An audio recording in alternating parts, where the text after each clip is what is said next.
that the soldiers finally are on the ground. What does it look like? Well, you were just talking about Mandela Day and its origins, but I can tell you the people of the Cape Flats will certainly remember Mandela Day 2019 as the day that the SANDF moved into their gang-ravaged areas. I'm going to step out of shot because there's, excuse me, way more interesting things happening behind me. As you can see, there are SANDF members everywhere. They are heavily armed, but what we've seen thus far is they stand guard while police members carry on with search operations. We are right now standing in Hanover Park in the middle of 2 blocks of flats where they are busy conducting an operation. They were moving fast since we arrived here on the Cape Flats. We were with them in Hanover Park, and it moves fairly quickly. We followed them here to Hanover Park where they're busy with their operations. Of course, we don't have much details as to what exactly the deployment will entail, but right now we're seeing that they are basically standing guard and police are conducting searches. We also saw a number of heavily armored vehicles that carried soldiers, and we also saw great numbers of police vehicles in convoy with those army officials. But as of now, deployed this afternoon at around 2:30, we understand the first convoys moved into the Cape Flats. All right, so Mariska, I guess a sense of relief from some of the residents there that the security has arrived.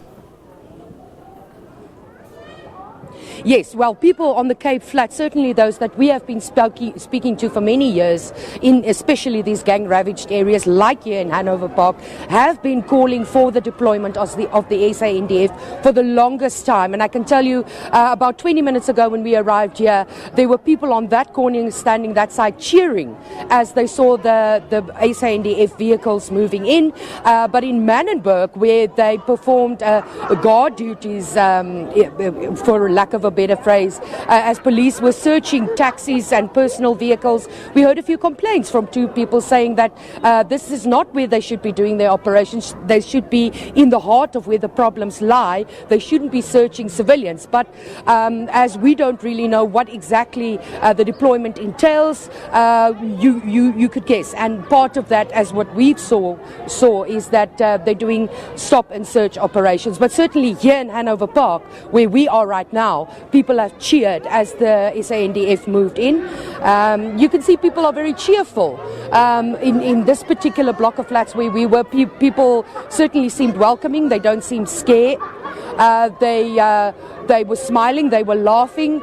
There's a group of people gathered behind the fence that side having a look at what's going on. And it's actually quite a big area where we are right now, and the vehicles have kind of circled around Hanover Park, conducting all kinds of guarding and searches as far as we know.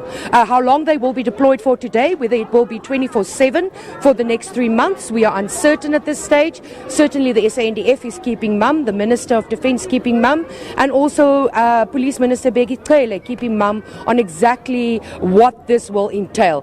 But there are certainly great numbers of SANDF members here, and also a great number of public order police, ordinary police officers busy conducting their work.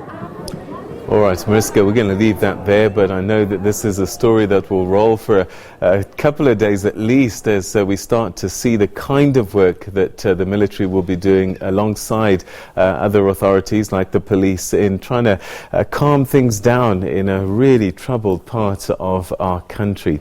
We're going to take a quick break, and when we come back, we'll be back with some business news, and Colin will be unpacking some of the effects of that 0.25% interest rate